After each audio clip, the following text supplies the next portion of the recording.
Vamos a ver, entre el siglo XIX y principios del XX, España cambió. ¿Y de qué manera? No hablamos de una guerra, ojo, sino de una revolución silenciosa, una que vino desde dentro, impulsada por la propia gente. Y bueno, ese cambio lo transformó todo. Hoy vamos a desgranar cómo pasó exactamente. Para entender bien cómo España se metió de lleno en la modernidad, vamos a seguir 4 puntos clave. Primero, ¿cuál fue el motor de todo este cambio? Segundo, ¿cómo se puso en movimiento toda una nación? Tercero, ¿cómo se reorganizó la sociedad por completo? Y por último, ¿qué pasó con el papel de la mujer en todo este escenario? Venga, pues empezamos por el principio de todo. Todo gran cambio necesita una chispa, ¿no? Pues en este caso el detonante fue algo súper básico, pero a la vez potentísimo: la gente. Hubo un aumento de la población como nunca antes se había visto. Claro, la pregunta que nos hacemos todos es, ¿de dónde salía tanta gente de repente? Y la respuesta, la verdad, es bastante sorprendente. No es que nacieran muchos más niños, no. La clave está en que por primera vez en mucho tiempo la gente, pues, simplemente dejaba de morirse tan pronto. Y es que el factor clave fue ese: la caída de la mortalidad. ¿Por qué? Pues por cosas que hoy nos parecen normales. Se comía un poco mejor, había más higiene, empezaban los primeros avances médicos. Todo eso sumó para que la gente viviera más. Fijaos, la tasa de mortalidad bajó a un 30 por 1000. A ver, que hoy nos parece una barbaridad, pero para aquel entonces fue una auténtica revolución. Pero claro, aquí viene lo interesante. Mientras que la gente moría menos, seguían naciendo al mismo ritmo de siempre. La natalidad se mantenía altísima, alrededor de un 37 por 1000. Así que, hacer las cuentas, mueren menos, nacen los mismos, pues ¡boom! Ahí tienes la receta perfecta para una explosión demográfica. Para que nos hagamos una idea de cómo era la situación, miremos la España de 1860. Era un país eminentemente rural. El 65% de la gente trabajaba en el campo. Ahora, imaginemos qué pasa cuando de repente empiezan a nacer muchísima más gente en ese mismo campo, que ya de por sí no daba para mucho más. La presión era sencillamente insostenible. Entonces, ¿qué pasa cuando el campo ya no puede más? Pues lo que es lógico, la gente se va. Y así, esta explosión de población provocó ni más ni menos que el mayor movimiento de gente de la historia de España. La cadena de acontecimientos es súper clara, ¿verdad? Primero, baja la mortalidad. Eso provoca un aumento de la población. Y claro, toda esa gente que ya no cabe en el campo tiene que irse a algún sitio. ¿El resultado? El éxodo rural. Y esta migración lo cambió todo, sobre todo en las ciudades. Pensemos en la gente que llegaba del campo, acostumbrada al ritmo del sol, y de repente se encuentra con un mundo totalmente nuevo.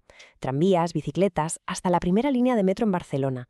La radio empezaba a sonar, el fútbol se convertía en un fenómeno de masas, y lo más importante, la posibilidad de tener un trabajo en una fábrica o en servicios, y por primera vez recibir un salario. Pero ojo, que este movimiento de gente no solo fue un cambio de lugar, de irse del pueblo a la ciudad, fue mucho más profundo. Hizo saltar por los aires la estructura social que llevaba ahí, quieta, durante siglos.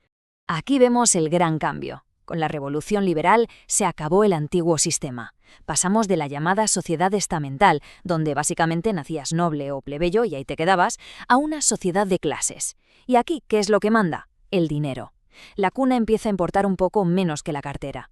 Y por primera vez, al menos en teoría, existía una especie de escalera social que se podía intentar subir. Vale, ¿y quién estaba arriba de todo en esta nueva pirámide? Pues una mezcla de lo más curiosa. Por un lado, la nobleza de toda la vida, que aunque ya no tenía privilegios legales, seguía teniendo muchísimo poder en la corte y en la política. Luego, el alto clero y los mandos del ejército, que eran, digamos, el contrapeso conservador. Y por supuesto, la nueva alta burguesía, los grandes terratenientes, los banqueros, los dueños de las fábricas, los que de verdad tenían el dinero. Justo por debajo de esa élite empezó a crecer algo nuevo: las clases medias. Y ojo, que era un grupo súper variado. Había de todo: pequeños propietarios de tierras, militares de rango intermedio, funcionarios, pequeños comerciantes, profesionales como médicos o abogados. Era un verdadero mosaico de gente. Y este era el grupo que de verdad marcaba el ritmo de la nueva vida en las ciudades. Y luego, en la base de todo estaba, bueno, pues casi todo el mundo. A pesar de que muchísima gente se fue a las ciudades, los campesinos seguían siendo una cifra brutal, el 80% de la población. Ellos, junto con los artesanos y la gente que trabajaba en servicios, eran la auténtica base sobre la que se sostenía todo el país. Bueno, y llegamos al último punto. Hemos hablado de demografía, de ciudades, de clases sociales, pero ¿qué pasaba con las mujeres en medio de toda esta transformación? Pues su papel también empezó a cambiar, aunque hay que decir que fue un proceso mucho más lento. Es importante dejar esto claro desde el principio. Aunque el mundo parecía estar patas arriba, para la gran mayoría de las mujeres la vida, pues, no cambió tanto. Los roles tradicionales estaban súper arraigados y el cambio fue desesperadamente lento y, sobre todo, muy desigual. Pero a principios del siglo XX, algo empezó a moverse. Empezaron a aparecer las primeras grietas en ese muro.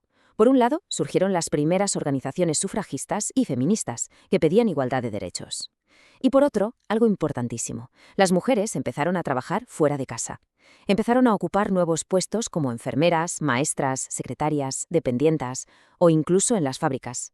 Se estaba abriendo un camino que, aunque difícil, ya no se iba a cerrar. Y todo esto nos lleva a una última reflexión, una pregunta que queda en el aire. ¿Hasta qué punto toda esta transformación tan rápida, tan profunda, con todas estas nuevas tensiones sociales y económicas, no fue en realidad el caldo de cultivo para los grandes y terribles conflictos que viviría España en el siglo XX?